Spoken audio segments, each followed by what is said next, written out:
Em verdade vos digo que, quando fizestes a um destes meus pequeninos irmãos, a mim o fizestes. Jesus. O Espírito Emmanuel isola este versículo que está dentro do contexto do julgamento final, a avaliação de um ciclo. E realiza um comentário sem nem mencionar toda esta parte do Evangelho. Emmanuel tira de uma parábola um certo versículo e para comentar, estudar este versículo, ele recorre a uma outra parábola. E o nosso roteiro de estudos hoje, então, será seguir, observando os comentários de Emmanuel.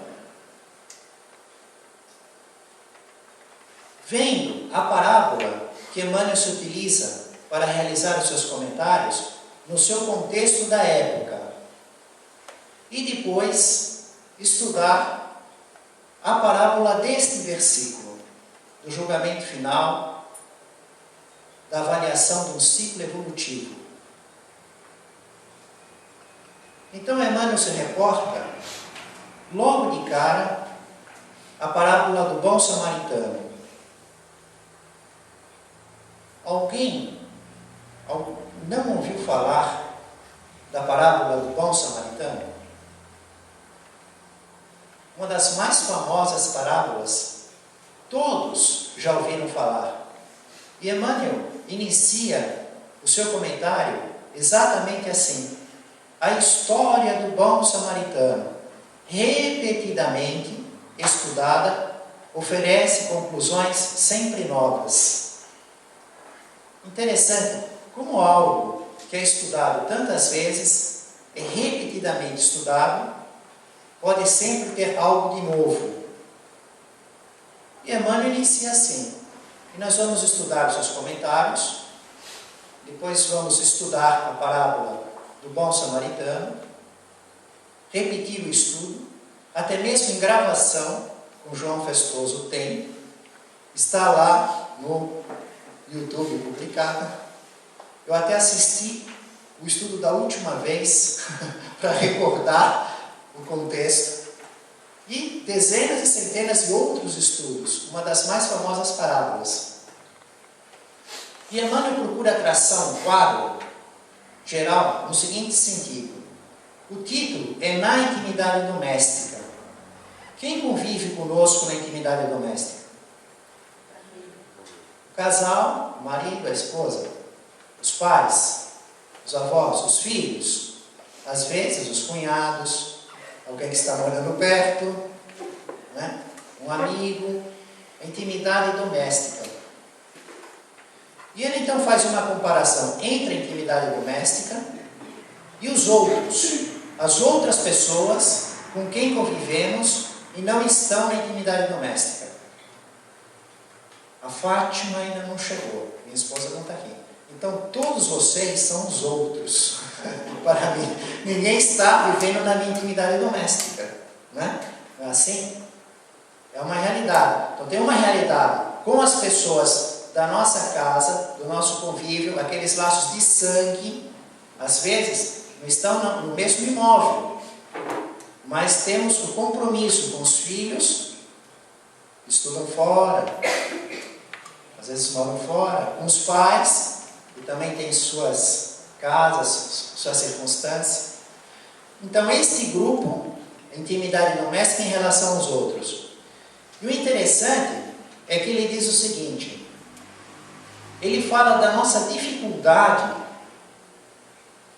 de evoluir espiritualmente em relação às nossas atitudes, às nossas existências na intimidade doméstica. Somos espíritos, seres inteligentes, estamos inseridos num processo evolutivo. Temos as dificuldades da evolução. Dificuldades no relacionamento com as pessoas. Existem outras. Na luta com os vícios, o apego às coisas materiais. a ignorância, conquistar a sabedoria, existe uma série de dificuldades. O relacionamento com as pessoas, o grupo doméstico e os outros. Ele diz que quase sempre, todavia, temos os caídos no reduto doméstico. A nossa grande dificuldade de evoluir, as nossas quedas, não é em relação aos outros, é em relação ao grupo doméstico. Então, digamos que fosse feita uma avaliação de nossas vidas hoje. Inclusive, esse versículo, ele é tirado do julgamento final, da avaliação de um ciclo. Assim como os estudantes estão inseridos no currículo escolar, ensino fundamental, médio, superior, 1 ano, 2, 8, e a cada ano existe uma avaliação, e essa avaliação vai dizer aprovado, vai para o ano seguinte, superior, ou reprovado. Não é assim? Aprovado, reprovado. O ano que vem, ou cursa um ano superior, ou continua cursando o mesmo ano. São avaliações de ciclos. E nós, como espíritos, seres inteligentes, inseridos nesse processo evolutivo, passamos por várias avaliações. Como estudante também passa por várias avaliações. Notas bimestrais, mensais, mas tem uma média geral do ano. O julgamento final, da onde ele tira esse versículo. Não é o fim do mundo, porque o mundo sempre continua. Né? O Espírito é eterno, sem fim. Então, digamos, hoje, que eu desencarnasse agora. Só terminasse a palestra e desencarnasse. A morte sempre um julgamento, uma avaliação de ciclo. Sempre. Morreu? Corrige a prova e dá uma nota. Não é? Durante a vida, nós passamos vários dias que não vai ter no corrige a prova e dá nota. Tem um tempo lá. Você pode apagar, fazer de novo, acrescentar, alterar. Morreu, ganhou nota. Não tem ninguém que morre e está sem nota. Né? E aí o que acontece? Ele tem verificado a repetência, as notas baixas, e elas ocorrem, na maior quantidade das vezes, nas questões que caíram na intimidade doméstica. Então, avaliada a vida, 1000 questões. Né? Aí você tirou 300, repetiu 700. Dos 700 erradas, 600 foram em casa. Isso realmente é impressionante. E o estudo da vida no mundo espiritual, que André Luiz nos traz, pela produção mediúnica de Chico Xavier, iniciando pelo Nosso Lar, livro Nosso Lar, uma sequência, contando a sua própria experiência, o espírito André Luiz, os espíritos superiores nos informam que os problemas que nós temos dessa vida, de modo geral, uma maioria, porque cada caso é um caso, mas na maioria, nós que estamos evoluindo, em provas, expiações, nessa nossa média, 2/3 dos problemas é da vida presente. Só 1/3 é da vida passada. Isso não é porque nós já estamos bem na evolução, isso chama misericórdia divina. A nossa conta devedora X, 900. Deus diz, não, para a próxima vida eu vou te cobrar só 300. Os outros 600 ficam esperando futuras vidas, outros momentos. Então você já entra na vida trazendo da passada, pelos erros passados não corrigidos, só 1/3 do que vai representar os seus problemas. 2/3 são feitos no nosso dia a dia, na hora do presente. São os erros atuais da própria vida. Então veja que combinação. A maior parte dos nossos problemas, 2/3, é do procedimento nesta vida mesmo, não da passada.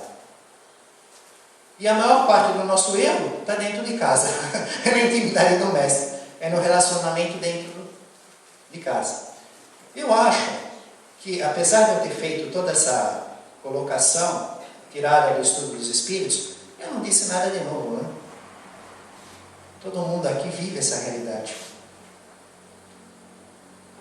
Pelo atendimento fraterno que eu vejo, é de arrepiar.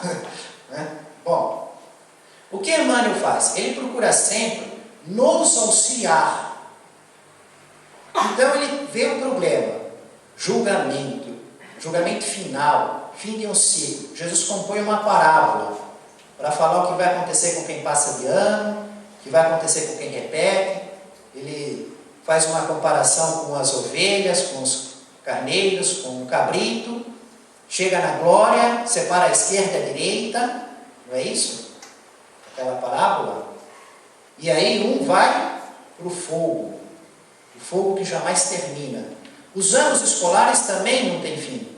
O ensino fundamental vai existir sempre, porque tem criança nascendo que vai chegar lá. Mas ninguém vai ficar sempre no ensino fundamental. A pessoa pode repetir várias vezes até que ela passe. Então, dentro desse contexto, Emmanuel, para nos ajudar, ele não foca aonde está o problema, ele já diz a solução, né? Dentro da intimidade doméstica, como é que você vai fazer para não ficar nesse quadro da maioria que fracassa, que cai dentro da intimidade doméstica? Você vai agir como o bom samaritano. O bom samaritano da famosa e repetida parábola. E isso realmente é um contraste enorme.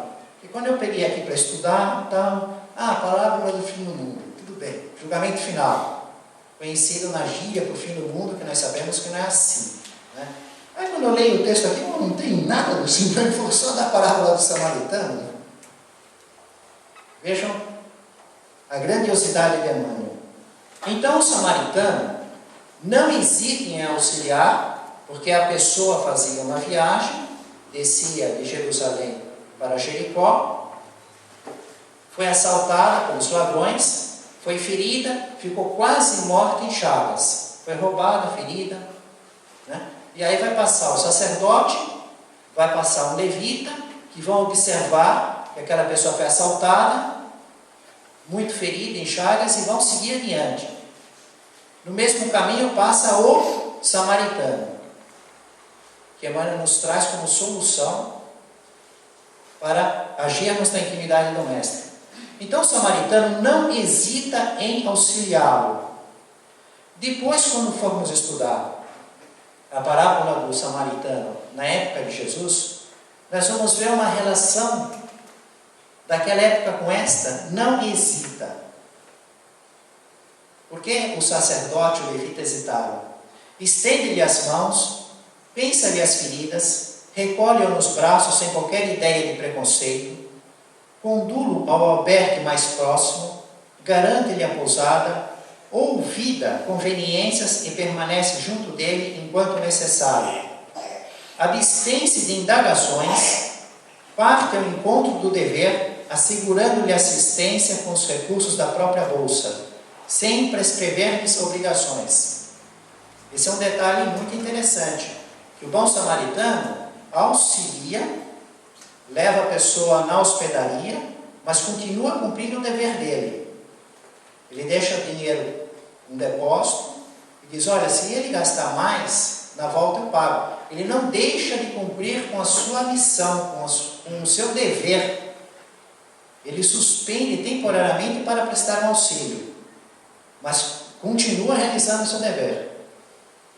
Jesus transmitiu-nos a parábola, ensinando-nos o exercício da caridade real. Mas, até agora, transcorridos quase 2 milênios, aplicamo-la, via de regra, às pessoas que não nos comungam um quadro particular.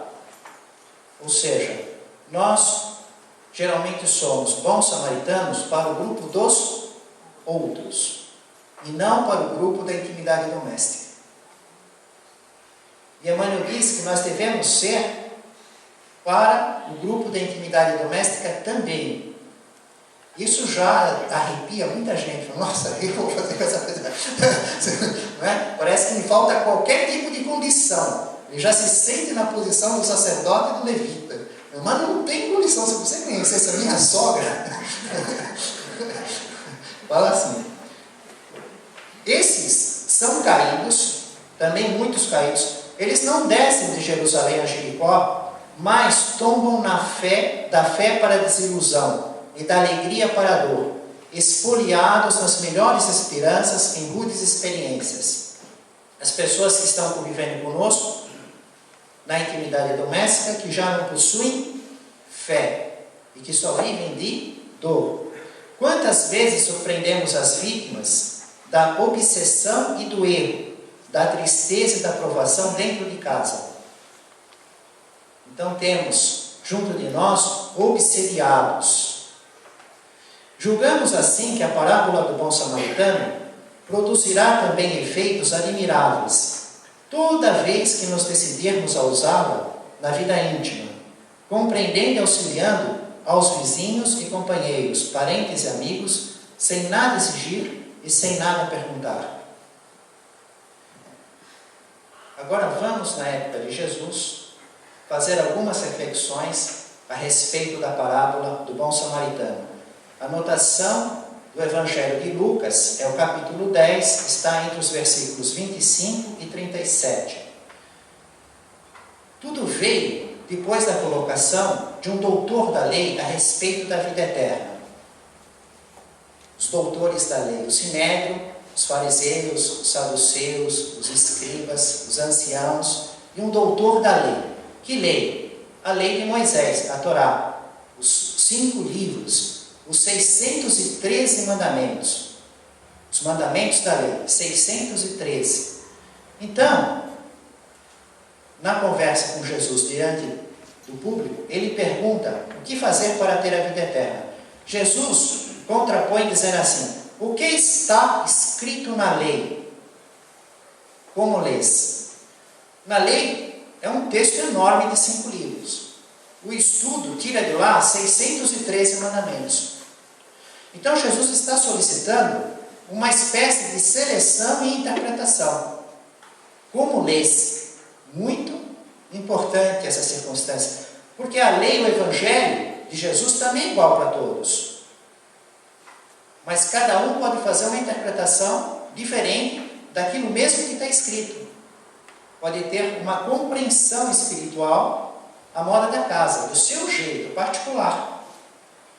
E o doutor da lei recorre à quase unanimidade dos judeus que entenderam os 613 mandamentos.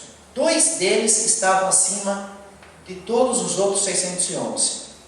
Um do Deuteronômio, lei de Moisés, Deuteronômio, capítulo 6, versículo 5. Moisés como intermediário da palavra de Deus, evidentemente. Amarás o Senhor teu Deus de todo o teu coração, de toda a tua alma, de todo o teu entendimento, de todas as tuas forças. Número 1. O número 2, do livro do Levítico, capítulo 19, versículo 18. E amarás ao teu próximo como a ti mesmo. O doutor da lei respondeu assim para Jesus. E Jesus disse que estava muito certo. Faz isto e você vai ver a vida eterna. Né? E aí, o doutor da lei quis saber a respeito do próximo. Mas quem é o meu próximo? É nesse momento que Jesus compõe a parábola do bom samaritano para ilustrar a questão do próximo. E Jesus se aproveita da questão da lei. Porque Jesus coloca o que está escrito na lei, os 613 mandamentos, justamente para o maior especialista de todos, que ostentava conhecer a lei, um doutor da lei. Quem podia conhecer a lei mais do que o doutor da lei? Ele era o doutor da lei, não tinha mais do que isso. Como lês? Como um doutor da lei aplica isso? Como um doutor da lei interpreta isso? Era aquele homem que fez aquela pergunta, aquele fariseu, o doutor da lei.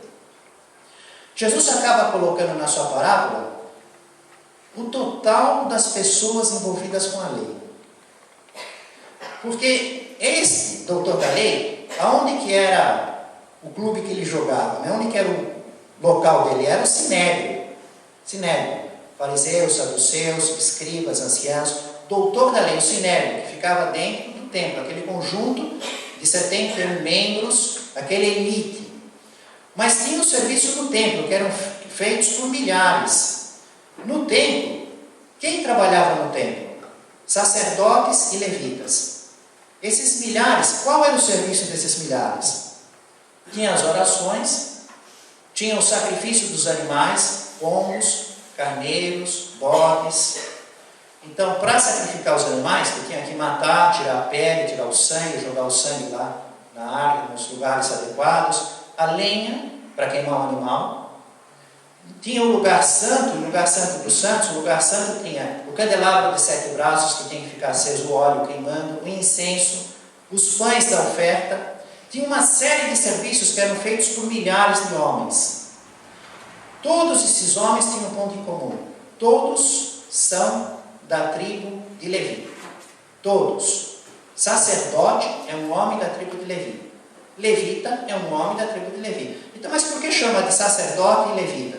Porque se fosse pegar toda a tribo de Levi, 12, porque eram 12 tribos, dizemos, 12avos, e colocasse no templo, não cabia, não dava para todo mundo viver isso.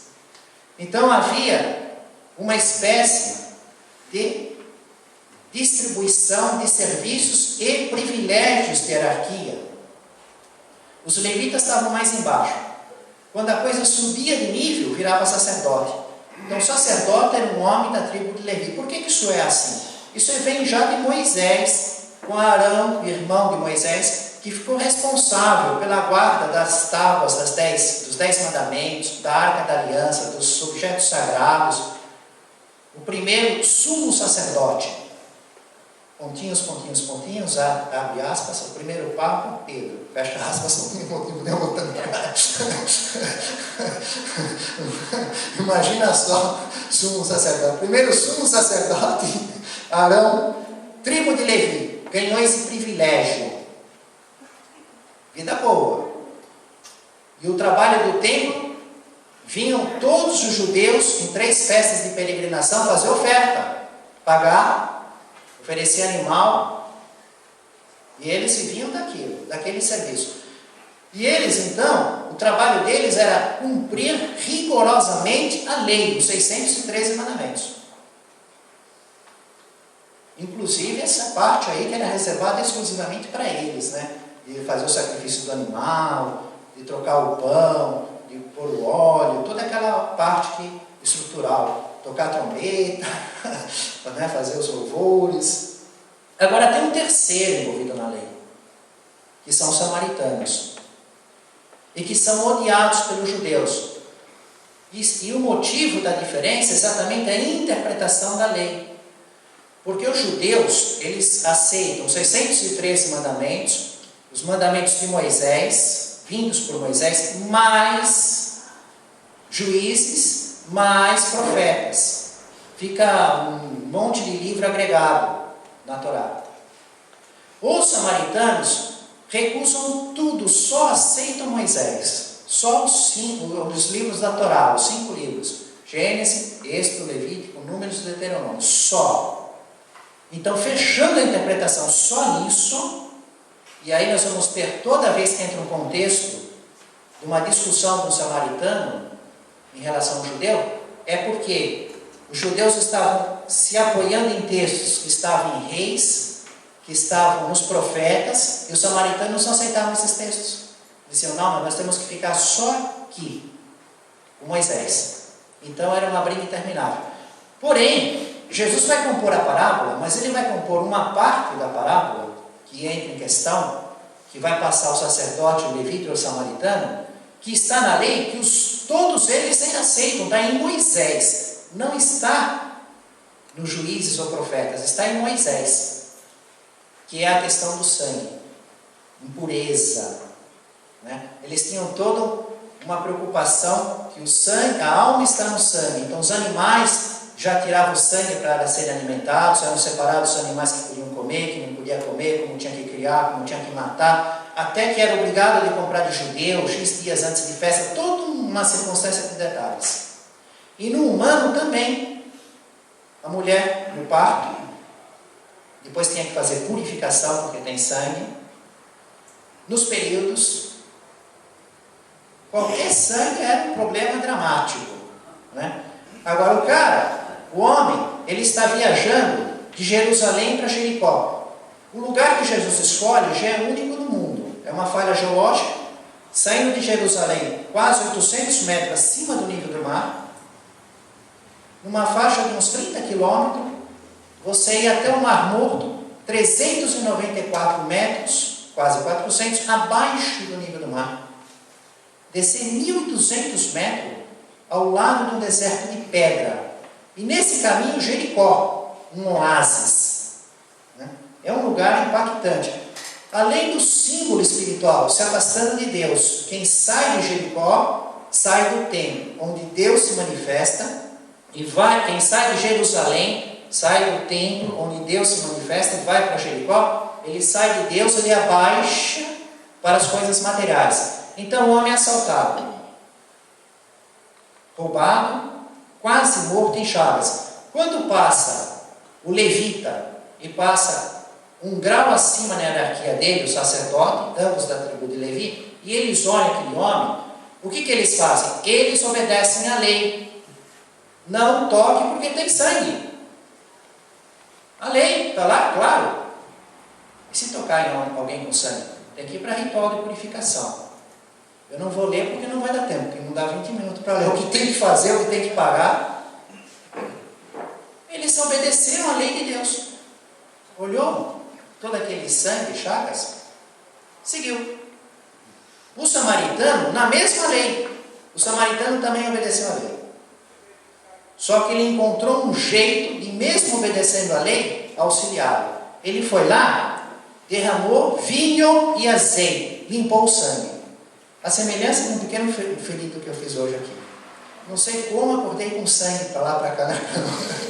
Mas de onde veio isso? Aí acho que foi a unha que cortou, né? Aparei a unha, fiz um baita no remédio e tal, um remendo, aí tirei para vir aqui. Que o pessoal disse, você está fazendo montagem só porque você vai falar disso.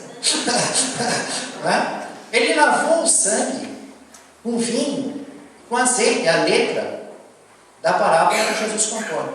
E aí ele enfaixa o lugar ferido, ele não toca no sangue. Logo, o ladrão ficou em condições de ser tocado, sem ele entrar numa impureza, sem desrespeitar a lei, e ainda cumprindo a lei maior do que esta: amar ao próximo como a si mesmo. Ele deu um show de como lê a lei, esse samaritano, em relação ao levita e ao sacerdote. Então, quando Jesus pergunta para o doutor da lei, quem que pareceu ser o próximo? Isso, para nós, é necessário fazer todo esse estudo. E observar as leis, ver o detalhe da lavagem do vinho, do azeite, de enfaixar. Passa quase que despercebido no texto.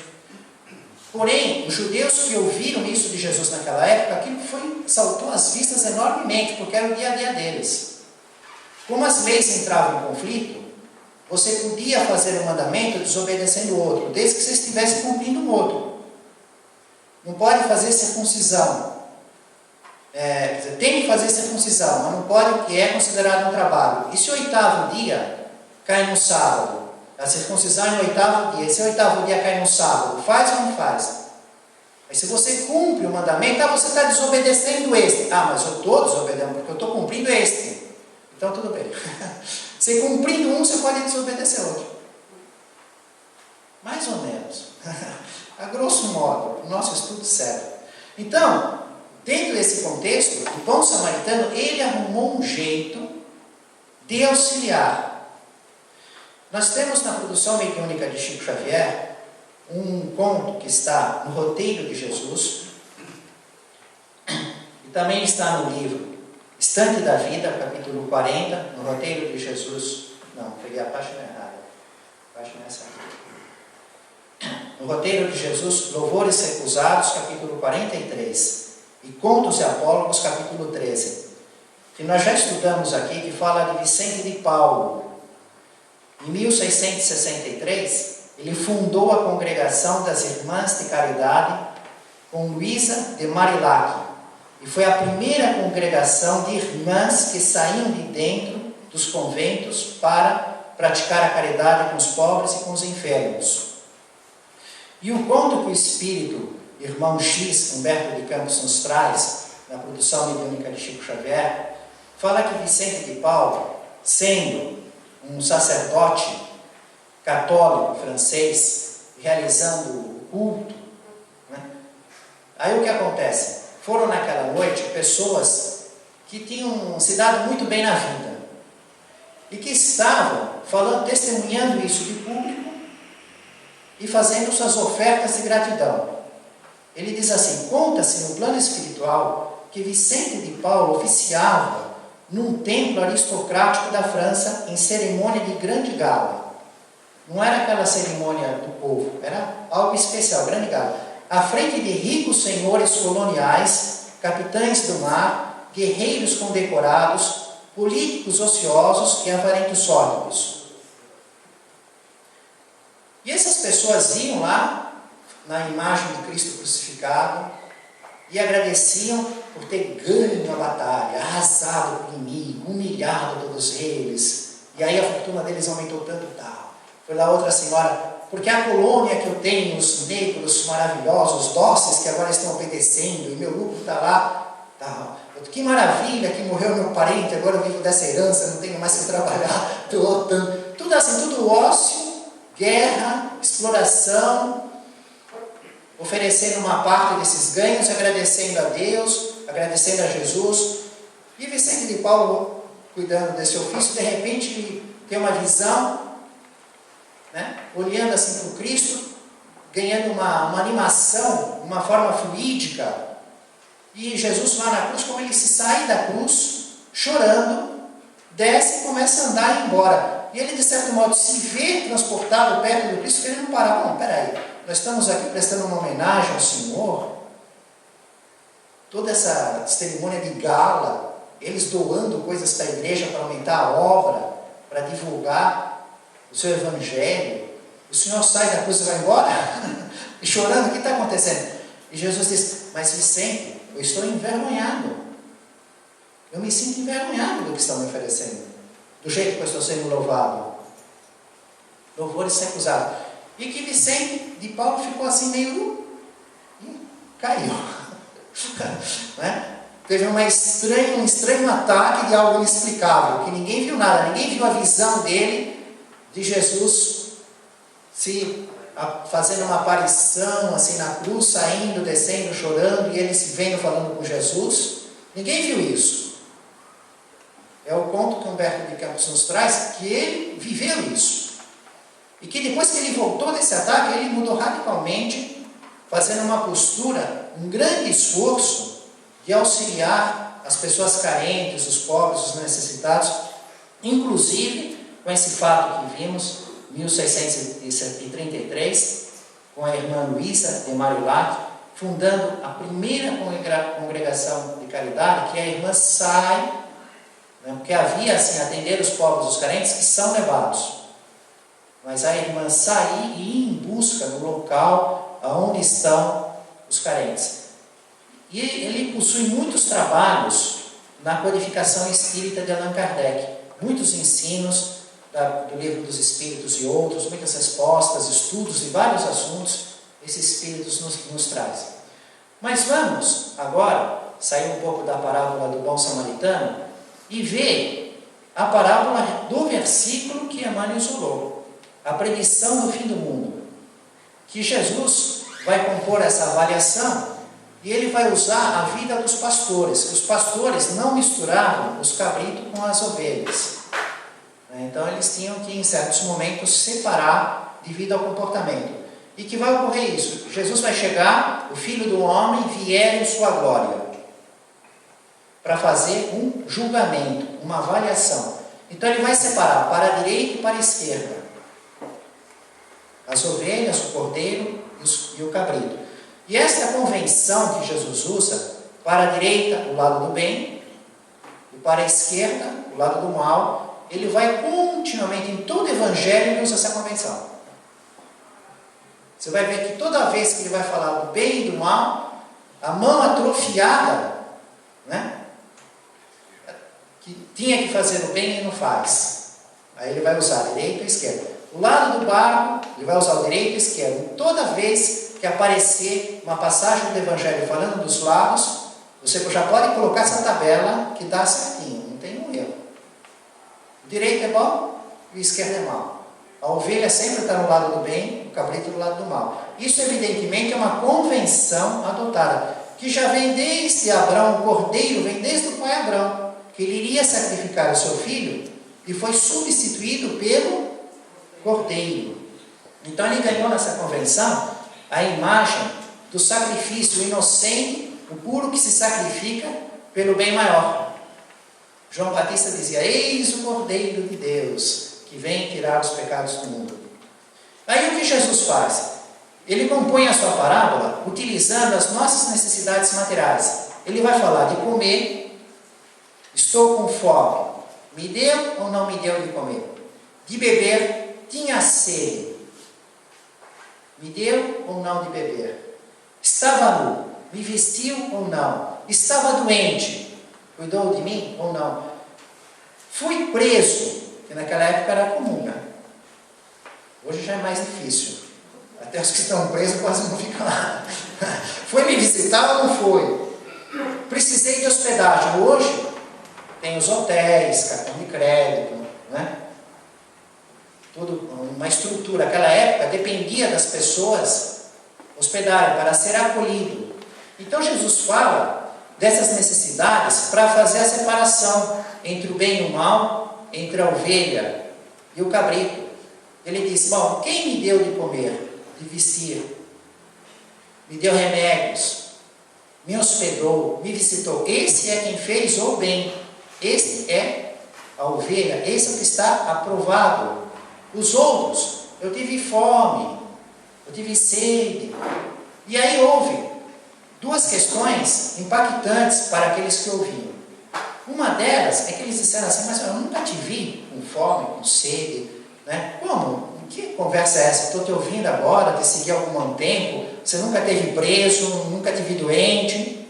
Quando o senhor teve preso, teve doente? Ele disse: não, mas foi a um desses meus irmãos pequeninos.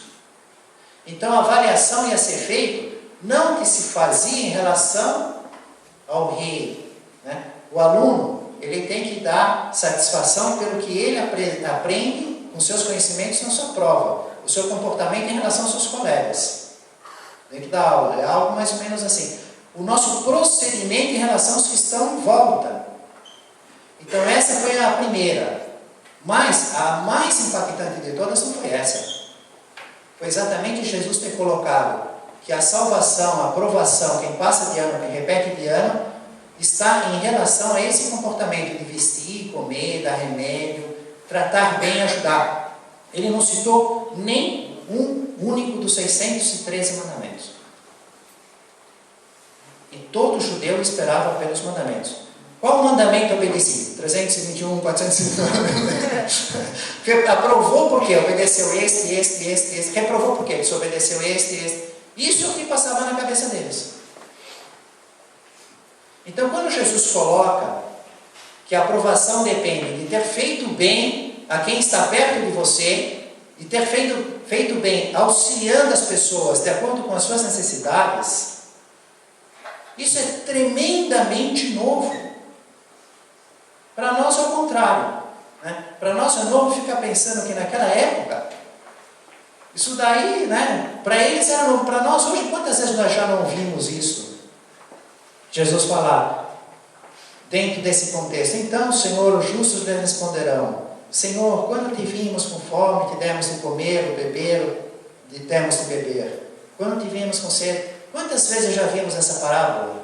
A gente já puxa na memória. Só que naquela época era o contrário. Isso daí é que foi totalmente novo. E nenhum de nós pensa nos mandamentos. Pensa assim: vai para o céu, bom, deixa eu ver os mandamentos. No máximo nós nos lembramos dos 10 mandamentos. Ainda existem, né, muitas pessoas que ficam pensando: não adulterar, não matar, vai pai e mãe. E que é realmente a parte moral, a parte da lei divina. A outra questão é que Jesus fala que aqueles que vão ser reprovados vão para o fogo eterno, o castigo eterno. E os que vão ser aprovados vão para a vida eterna. Então, o conceito dessas palavras, dessa circunstância, é como vimos no início dos nossos estudos a respeito dos anos escolares. Sempre vão existir o ensino fundamental, o ensino médio, o ensino superior. porque vão chegando alunos que vão passando de ano. Só que o aluno ele vai ficar no ano dentro daquele, enquanto ele não passar, enquanto ele não adquirir aquele conhecimento, aquela informação, não for aprovado por suas atitudes, por sua sabedoria. Mas Jesus retira essa ideia daquele lixão que ficava em Jerusalém, em que os pagãos faziam as suas ofertas, sacrificando crianças vivas para o deus Moloque. E aí o rei Josias diz: não, mas nós temos que acabar com isso, isso é uma aberração. Como é que pode matar as crianças para deuses pagãos aqui na nossa área? E o jeito que ele encontrou foi determinar que aquela área, aquele espaço virasse um lixão. Imagina um lixão como um lugar horroroso, o cheiro, aqueles vermes, moscas. E o fogo para queimar aquilo, né? Para sanear um pouco. Então, aquele lixão que ficou cego, que deu certo em relação a tirar essa prática pagã, é que vem exatamente o lugar da palavra vale do Geena, vale do Inom, lugares inferiores pela qualidade, infernais, vem todo dentro desse contexto. Não tem nada a ver com uma espécie de ideia que se faz assim, né? Da morte, um julgamento para o céu com as nuvens, com os anjos, com as harpas, e o inferno com as cavernas, com as lâminas, um fogo que não consome, o diabo lá eternamente. Agora pense em uma coisa, como Allan Kardec faz seu estudo a respeito da avaliação do ciclo no livro da Gênesis. Como é que podemos pensar num Deus justo se fosse assim? Se Deus cria a alma no instante que nasce o corpo, houve a gestação, nasceu o corpo, tem lá uma alma nova, nunca fez nada antes. Morreu, ponto, avaliação. Vai vir um dia Jesus na sua glória e vai julgar e separar. Tem gente que nasce, logo depois, recém-nascido, morre. Não morre, não tem uma... Que julgamento vai ter essa criatura? Se for no céu, nossa, que maravilha, é tão difícil ir, porque a maioria vai para o inferno. Né? A maioria, por suas imperfeições, por seus pecados, estaria indo para o inferno. Se for no céu, é um privilégio. Inclusive, passa a ser uma caridade. A mãe diz assim: bom, eu já estou no inferno, pelos meus pecados. Nasceu meu filho, mato. Já vai para o céu. A alma dele vai para o céu, porque ele morreu recém-nascido. Não dava para pôr no céu. Também não pode pôr no inferno. Não fez nada de errado. Aí põe num lugar e fica lá para sempre, sem ter direito e a possibilidade de ir para o céu. Por que ele não vai ter esse direito? Os outros vão ter essa possibilidade de jogar o jogo e tentar ganhar, e ele não. Outra aberração. Uma vida, quanto pode ser? 80 anos? 90 anos? 100 anos? De qualquer maneira, é um número fixo. X anos. A vida eterna sem fim é um número que sempre aumenta. Nunca mais tem fim. É 100 anos, 1000 anos, 1 milhão de anos, 1 bilhão de anos, 4 bilhões e 500 milhões, como tem a idade da Terra, 40 bilhões, como tem algumas estrelas, 400 bilhões, trilhões, não é assim? Um número fixo em cima e um número que sempre aumenta embaixo. O resultado dessa conta, o que tende a ser? Zero. Né? Quer dizer, qualquer que seja, por mais longa que seja uma vida, vai tender a zero aqui em relação a uma eternidade de anos. Agora, se você fez uma vida de 80 anos e fez uma série de coisas erradas, desobedeceu a Deus, ou nos 613 mandamentos, ou naqueles 10 da lei moral, ou do jeito que Jesus colocou. Ah, estava com frio, só tinha um paninho, ia lá e ainda tirava aquele paninho. Estava cego pedindo esmola e ainda pegava a moeda do cego. Então você fez o erro naqueles 80 anos. Por aquele erro de 80 anos, você vai ficar 80 mil, 80 milhões, 80 bilhões, 80 trilhões. Isso daí não tem um cheiro de vingança? Cadê o bom senso disso? Por um erro temporário, uma eternidade de sofrimento, uma eternidade de castigo? Tem condição de ser algo assim? Impossível, né? Então, quando Allan Kardec faz o estudo no livro da Gênesis, ele vem mostrar que essa parábola que Jesus compõe, ela busca ensinar que nós estamos sujeitos a avaliações temporárias. Uma delas certa é a morte, Mas a sociedade também passa por avaliações. O povo, a nação. Né? Então, de tempos em tempos, há um deslocamento. Nós vivemos numa emigração e numa imigração de espíritos em relação aos outros mundos. A população da Terra está aumentando, já tem 7 bilhões encarnados, mais os que estão desencarnados. Mas como o planeta ainda é novo, segundo a ciência, diz que nós somos novos. Só 4 bilhões e 500 milhões de anos, de modo geral, né, o que se observa no espaço são mais antigos. Embora estamos vendo berçário de estrelas e estamos vendo o buraco negro transformando a matéria. É uma contínua sucessão de mundos, de nascer, viver, de morrer, se transformar, se compondo e se decompondo, se compondo e se decompondo. Então tudo passa por uma avaliação. E nós estaríamos na faixa de uma avaliação, entrando aí numa nota de corte. Segundo o Espírito Emmanuel, no livro A Caminho da Luz, nós estamos nesse milênio que vai até o ano 2999, até o ano 3000, como nós estamos em 2014, quase 2000, podemos até desprezar esses 14, né? Quase 1000 anos. Nota de corte é para continuar na Terra. Não matar o próximo. Não faz isso? Não. Então está quase certo que no 3000 em diante ainda nós não temos direito. Estaremos pela Terra. Por que tanto desespero que o mundo vai acabar? Outro dia nós fizemos um estudo, quando vimos essa mesma parábola, uma matéria que Allan Kardec publica na Revista Espírita, que na época dele também tinha o fim do mundo sempre chegando. E ele comenta um fim do mundo que já tinha passado e não tinha acontecido.